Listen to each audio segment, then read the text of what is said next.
নমস্কার বন্ধুরা, আমি তোমাদের সাথে একটা কথা শেয়ার করতে চাই, যেটা অনেক দুঃখের বিষয়। আজ আমাদের আসামের একটা সিঙ্গার, যার নাম ছিল জুবিন গার্গ, এত হিট গান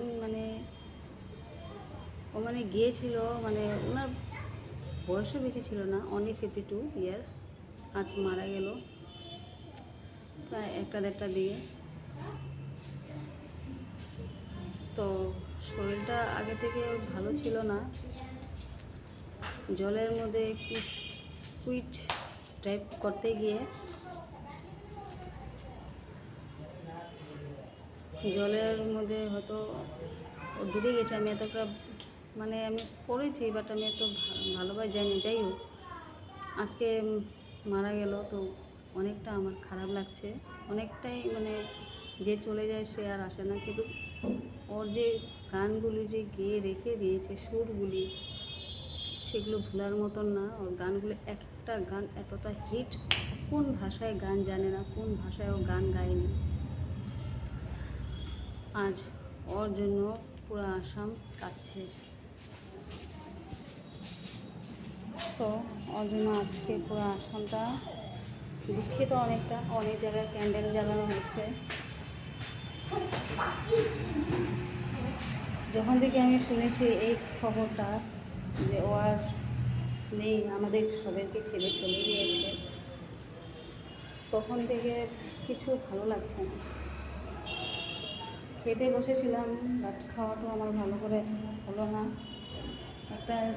এত বড় একটা জনপ্রিয় একটা গায়ক, ও বলিউড টলিউড সব কিছু গান গিয়েছে, ইয়ালি গান গিয়েছে, তারপর চোখে জলে ভাসে দিলেন, পরাণ জয় জ্বলিয়া রে, এই ফিল্মেরও গান গিয়েছে, চা বাগানে, এইসব সঙ্গও কোন ভাষাতেও গানগুলো গায়নি।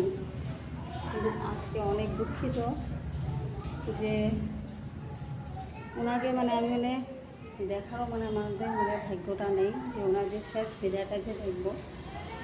অনেকটা কষ্ট হচ্ছে মনের মধ্যে। ঠাকুরের কাছে এই প্রার্থনা করি, যে যেখানেই ঠাকুর নিয়ে গিয়েছে, নিজের কাছে নিয়ে গিয়েছে, ঠাকুর যেন ওনার আত্মার যেন শান্তি দেয়, ভালো জায়গায় যেন স্থান দেয়। সবের আশীর্বাদ ওনার সাথে আছে। আজকে পুরো আসামবাসী কাঁদছে, যে কেন ছেড়ে চলে গিয়েছিল। জন্ম, মৃত্যু, বিবাহ, এই 3টা জিনিস আমাদের হাতে নেই, ঈশ্বরের হাতে আছে। ঈশ্বর যখন যাবে, যা চাইবে তাই হবে। সো অনেক খারাপ লাগছে, অনেক দুঃখ লাগছে, কিন্তু কী বলবো, যখন দেখি রাস্তাতে লোকে ক্যান্ডেল জ্বালাচ্ছে ওর ফটোর সামনে, তখন লাগে যে সত্যি ও আর নেই। প্রথমে তো আমি বিশ্বাস করতে পারিনি, ভাবলাম হয়তো ইয়ার্কি করছে, কিন্তু তারপর দেখলাম মোবাইলে, সবের কাছে, টিভিতে, তারপর ভাবলাম না, কথাটা সত্যি। অনেকটা ভাবার বাইরে, এত কষ্ট, বেশি বয়সও ছিল না। মৃত্যুটা সত্যিই বলে বয়স লাগে না, মৃত্যু সবসময় মানুষের সাথে সাথে চলে, কখন কার কী হয়ে যায় সেটা কেউ বলতে পারে না। তাই কেউ ভাবতে পারেনি যে ও এত তাড়াতাড়ি চলে যাবে। ঠাকুর যেখানে নিয়ে গেল, ওখানে যেন ওকে ভালোভাবে স্থান দেয়, ভালো জায়গায় স্থান দেয়, সর্বজনের প্রাপ্ত। আমি ঠাকুরের কাছে এই প্রার্থনা করি, আমি কি সকল আসামবাসী এই প্রার্থনা করছি। সবের জান ছিল, সব লোকদের ও মনের মধ্যে বসবাস করত। আজকে ও এইভাবে চলে যাবে সবাইকে ছেড়ে, এটা কেউ ভাবতে পারেনি। অনেকটাই দুঃখ লাগছে। আমি কী বলবো, খাবার বাইরে বলাই যাচ্ছে না, আমাকে কোনো শব্দই নেই, আর বেশি কী বলবো। So tata, bye bye, good night.